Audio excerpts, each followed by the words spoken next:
दरअसल ये जो घटना है वो आज से 10 साल पहले गोवा में रहने वाले 4 दोस्तों के साथ घटी थी। इतने खतरनाक तरीके से घटी थी ना कि मैं आप लोगों को क्या ही बताऊं। आप खाली सुनते जाइए, आप लोगों के ना हाथ पैर मतलब एकदम कांपने लगेंगे। तो है कुछ ऐसा, पहले कैरेक्टर एस्टेब्लिशमेंट करते हैं पूरे कहानी में जितने भी किरदार थे। तो गोवा में 5 दोस्त, जी हाँ 5 दोस्त अच्छी खासी अपनी जिंदगी काट रहे थे। इन 5 में से जो एक लड़का था ना, वो रहता था साउथ गोवा में, उसका नाम था अखिल। वो पैसे वाला था। और बाकी के जो 4 दोस्त थे वो थे नॉर्थ गोवा के रहने वाले, ये थोड़े कम पैसे वाले थे। लेकिन इन लोगों की दोस्ती के बीच में कभी भी पैसा नहीं आया था। जब कभी भी जिस किसी को भी किसी भी चीज़ की ज़रूरत होती थी तो सारे तुरंत सामने आ जाते थे। तो जो नॉर्थ गोवा में रहते थे चारों, उनका नाम बताता हूँ। एक का नाम था युवराज, एक का नाम था रितेश, एक का नाम था अमित, एक का नाम था अमन। ठीक है। जब कभी भी किसी की भी कोई पार्टी वार्टी होती तो सब लोग उस पर्टिकुलर पॉइंट में पहुंचते और रात भर सेलिब्रेट करते। जैसे कि एक आम लड़के जीते हैं वैसे इनकी भी जिंदगी चल रही थी।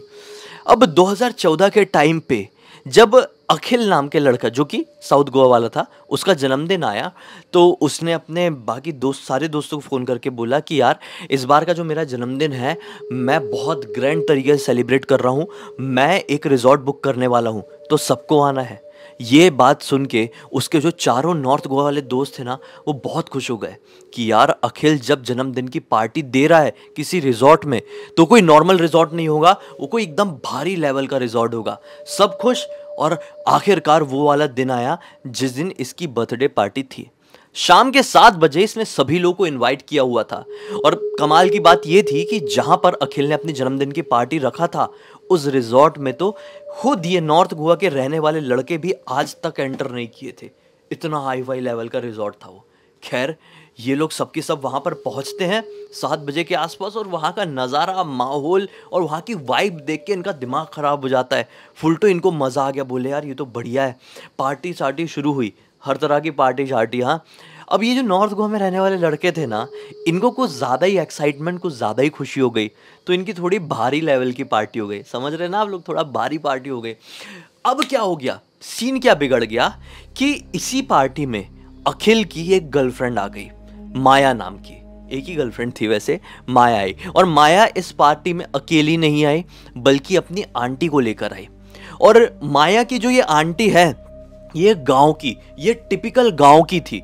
लेकिन माया के घर पे वो आंटी आई हुई थी तो अखिल ने बोल दिया था कि अरे भाई अपनी आंटी को भी लेकर आओ, थोड़ा मेरा इंप्रेशन जमेगा, तुम्हारे परिवार वालों के बीच में भी तो अच्छा रहेगा, शादी वादी के लिए आगे बात करेंगे।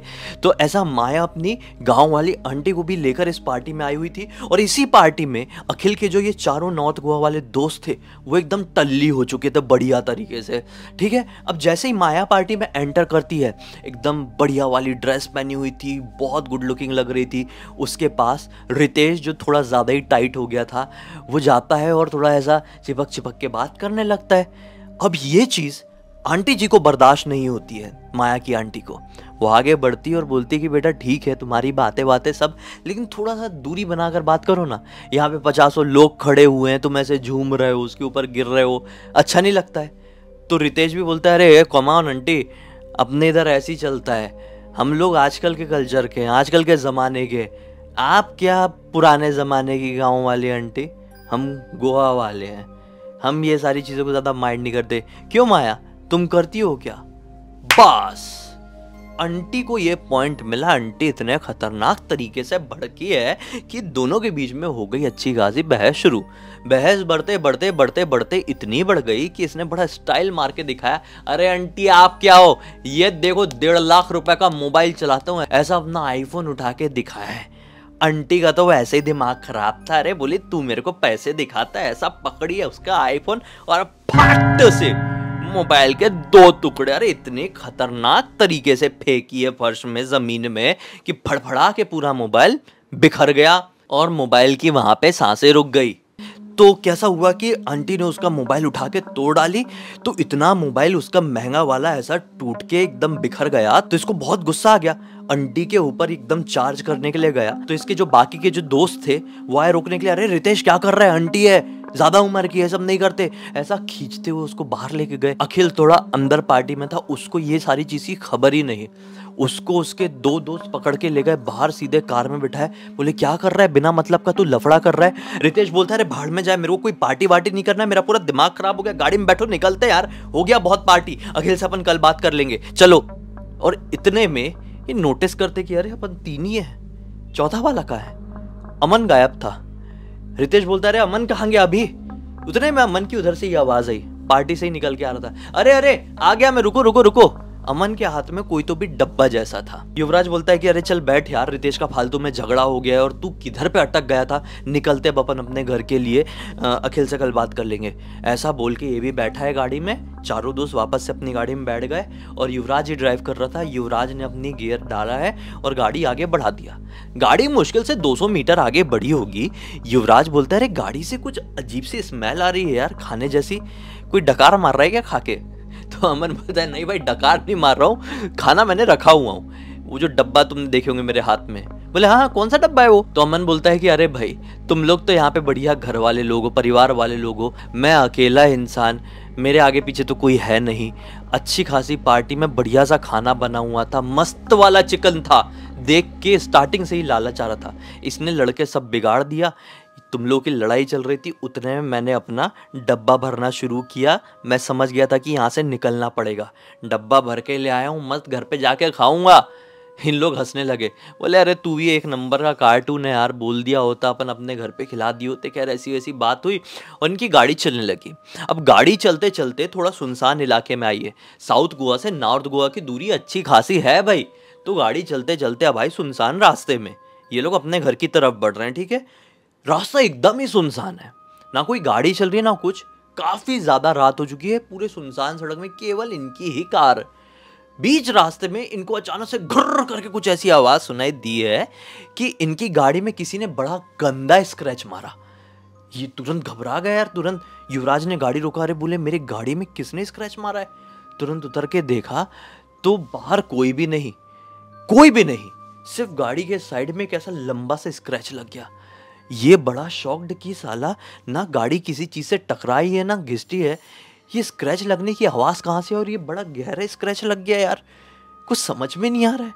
सभी उतर के देखने लगे, आगे पीछे सब देख रहे हैं कि किस चीज से टकराई है गाड़ी चलते चलते, किस चीज से घिस गई है, कुछ समझ में नहीं आ रहा है। अब इतने में रितेश बोलता है अरे भाई वहां पे वंटी ने दिमाग खराब करी है और अब तू करेगा क्या, चलना छोड़ना, निकलते हैं ना, बैठो गाड़ी में। ऐसा उसने बोला है और फिर सब लोग वापस से गाड़ी में बैठने के लिए गए। जैसे युवराज भी अपनी सीट में बैठा तो क्या नोटिस करता है, भाई ये तेरे चिकन की कुछ ज्यादा स्मेल अजीब सी नहीं हो गई है क्या अचानक से ही। सब लोग बोलते हैं हाँ यार, वो डब्बे को एक बार खोल के देख ले, चिकन खराब वराब तो नहीं था वो, क्योंकि स्मेल बहुत ही एक्सट्रीम लेवल पे अब बिगड़ गई है, बहुत गंदी स्मेल आने लगी है। अमन ने भी पीछे तरफ रख दिया था, वो डैशबोर्ड होता है ना पीछे वाला, वहां पर वो डब्बा रख दिया था।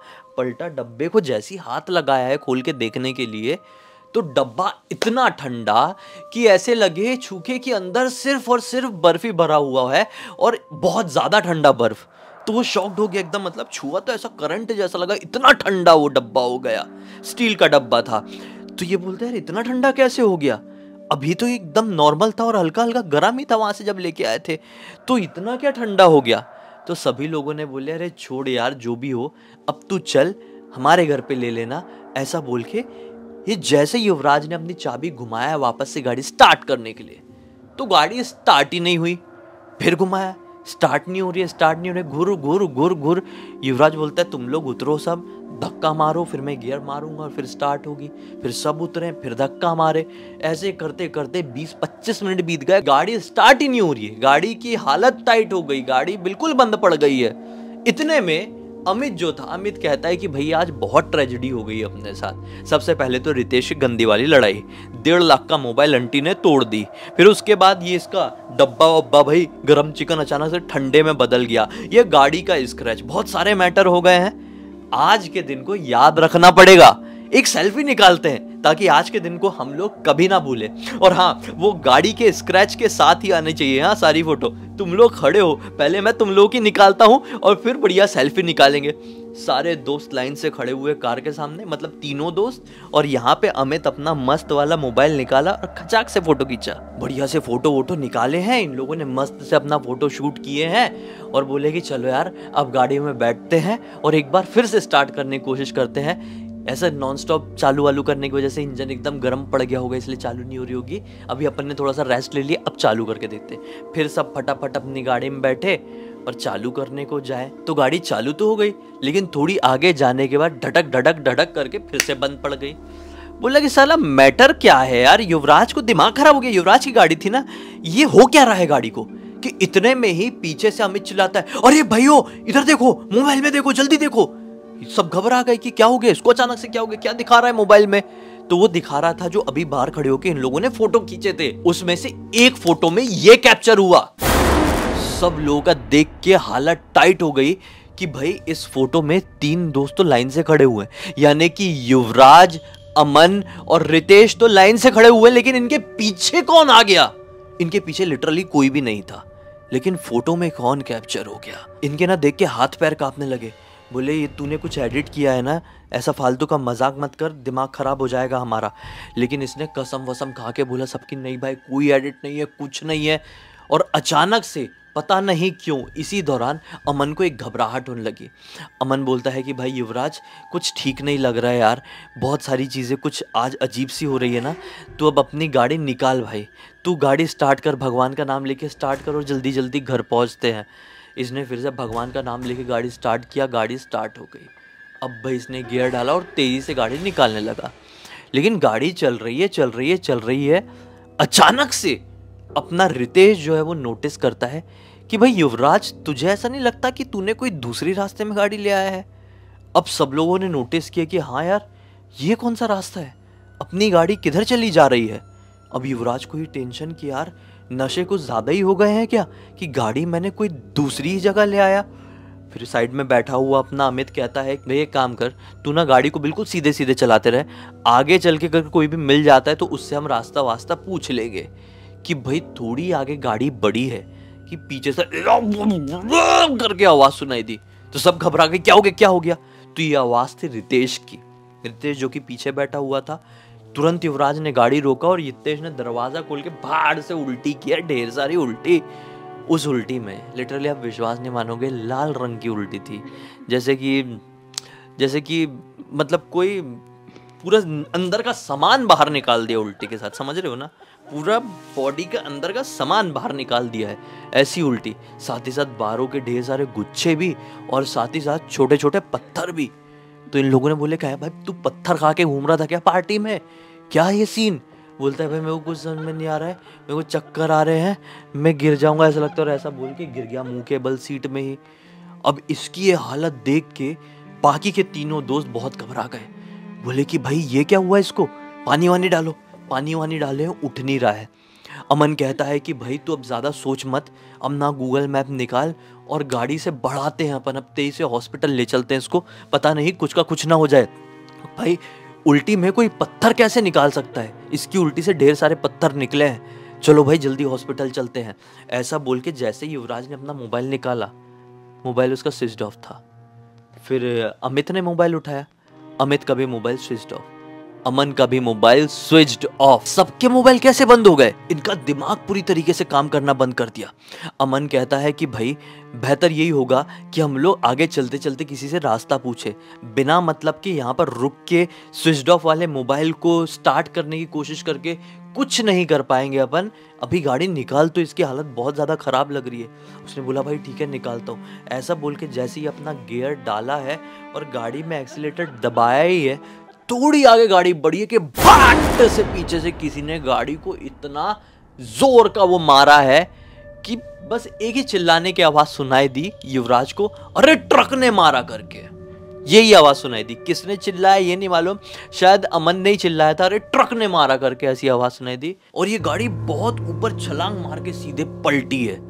अब पूरा ब्लैंक सन्नाटा हो गया चारों तरफ। फिर कुछ ही मिनटों बाद किसी ने युवराज के चेहरे पर ऐसी उंगली फिराया। युवराज की आंखें खुली।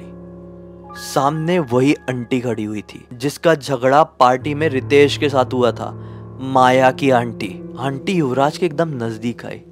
बोलती है कि अरे ये तुम्हारा दोस्त तो इतने में ही निपट गया। मैंने तो सोची थी कि थोड़ी तो हिम्मत होगी, मुझसे बहस कर रहा था, इतने में इसका खेल खत्म। युवराज घबरा गया। पलटी गाड़ी में आंटी ऐसा झुक के उससे बात कर रही है। युवराज का दिमाग खराब हुआ। युवराज जैसे तैसे करके गाड़ी से बाहर निकला है। क्या पाता है बाहर निकल के कि आंटी तो है ही नहीं, कहीं पे भी नहीं। और युवराज को ये सब नजारा देखकर पलटकर देखा है उसकी गाड़ी की तरफ, चक्कर आ गया और वहीं पर बेहोश। अब जब वापस से आंख खुली है, क्या पाता है कि वो हॉस्पिटल में है। सामने एक नर्स है, उसकी ड्रिप बदल रही है। तुरंत घबरा कर उठा, अरे मैडम मेरे दोस्त लोग कहाँ पे हैं? मुझे सब कुछ याद है पिछली रात का, आप प्लीज किसी को बुला दीजिए। इतने में ही बाहर की तरफ से पुलिस इंस्पेक्टर और युवराज के पापा। ये पापा से तुरंत बोलते, पापा दोस्त लोग कहाँ हैं? रितेश कहाँ है? उसकी तबीयत कुछ ज्यादा ही खराब हो गई थी। पापा बोलते हैं कि रितेश अब इस दुनिया में नहीं रहा। ये घबरा गया, बोला और अमित और अमन? पापा बताते हैं कि उनकी हालत बहुत बहुत ज्यादा क्रिटिकल है। एक तू ही था जो सेफ था, जिसे कम चोट आई थी। उनको तू देख भी नहीं पाएगा, उनकी इतनी ज्यादा खराब कंडीशन है। इसने बोला अरे बाप रे। अब इंस्पेक्टर साहब को ये बताए तो क्या बताए? इसने बताया बहुत सारी चीजें। इंस्पेक्टर साहब ने क्या बोले, इसके पापा को लिटरली इसके सामने बोले, जब इसकी तबीयत थोड़ी ठीक हो जाए ना तो हमको बुलाइए, हम ये बयान वापस से लेंगे। बस तब से लेकर आज तक 10 साल बीत चुके हैं। इसकी बातों पर किसी ने भी विश्वास नहीं किया है। इसके दोनों दोस्तों को होश आ गया, वो भी अब ठीक हैं, लेकिन इस घटना में रितेश नहीं बच पाया। आज भी जब कभी भी ये तीनों उस घटना के बारे में डिस्कस करते हैं ना, तो इनका दिमाग फिर जाता है कि उस रात को हमारे साथ हुआ क्या था। जो कुछ भी हुआ था, क्या वो आंटी ही इस चीज की जड़ थी? क्या वो आंटी कोई डायन थी जिससे रितेश लड़ पड़ा था? उसकी लड़ाई के चक्कर में ही, उसके कारण ही रितेश की मृत्यु हो गई और हमारे साथ इतना कुछ हुआ था? या फिर जो हम चिकन अपने साथ रखकर लेकर आए थे, वो चिकन से रास्ते में कोई चुड़ैल अट्रैक्ट हो गई थी? क्योंकि लोग कहते हैं कि ये जो चुड़ैले भूत प्रेत पिशाच होते हैं, ये चिकन से, मिठाई से बहुत ज्यादा अट्रैक्ट होते हैं। रात बिरात अपने साथ रख के नहीं ले जाना चाहिए। या तो फिर जो कुछ भी हमारे साथ उस रात को हुआ था, वो सिर्फ और सिर्फ एक हमारी बदकिस्मती का कोइंसिडेंस था, जिसको हम इतनी सारी चीजों से जोड़कर देख सकते हैं। कुछ भी कहो, सिर्फ बातें ही होती है। आज इनकी लाइफ में इतना बड़ा लॉस हो गया कि मैं कितना भी बोल लूं, आप कितना भी समझ लें, इनके दर्द को और रितेश के परिवार के दर्द को आप कभी नहीं समझ पाएंगे। इसलिए मेरा यही कहना है कि यार कभी भी, सबसे पहली पॉइंट इस कहानी से हमको क्या सीख मिलती है? नशे करके गाड़ी मत चलाओ, सबसे इंपॉर्टेंट, सबसे बड़ी सीख। दूसरी चीज, बिना मतलब के भी किसी से भी नहीं झगड़ा करो, क्योंकि रितेश ने बिना जाने आंटी से झगड़ा किया। क्या मालूम वो आंटी नॉर्मली थी या सचमुच में डायन थी। और तीसरी सीख कि रात बेरात कोई भी चिकन, मटन, मिठाई ऐसी चीजें लेकर अनजान सड़क में ट्रैवल मत करो, नहीं तो आपके साथ ऐसा कुछ हो सकता है ना कि आप जिसको कभी इमेजिन भी नहीं कर सकते। इस पूरी घटना की जानकारी मुझे किसी और ने नहीं, बल्कि युवराज ने ही पूरे तरीके से लिखकर भेजा, क्योंकि इस पूरी घटना में एक युवराज ही था जो अपने थोड़े बहुत सेंस में था, जिसने बहुत सारी चीज़ें देखा, समझा, जाना, और फिर मुझे इसलिए लिख के भेजा कि ताकि मैं आप लोगों को अच्छी जानकारी, अच्छी सीख दे सकूं, एक अलग मनोरंजन। लेकिन मनोरंजन कहना सही होगा या नहीं इस घटना को मालूम नहीं। खैर, अब इस कहानी को यहीं पे ख़त्म करते हैं। अब तक देख लिए हैं तो लाइक ज़रूर कर देना, चैनल को सब्सक्राइब करके बेल आइकन दबा के ऑल के ऑप्शन में क्लिक करना, और इंस्टाग्राम की लिंक वीडियो के डिस्क्रिप्शन बॉक्स में डाल दे रहा हूँ, वहाँ पे भी जुड़ जाना। इसी तरह की कोई भी कहानी टॉपिक आपके भी पास होगा तो लिख कर भेज देना, हो सकता है मेरा अगला वीडियो आपके हिसाब से ही बन रहा हो।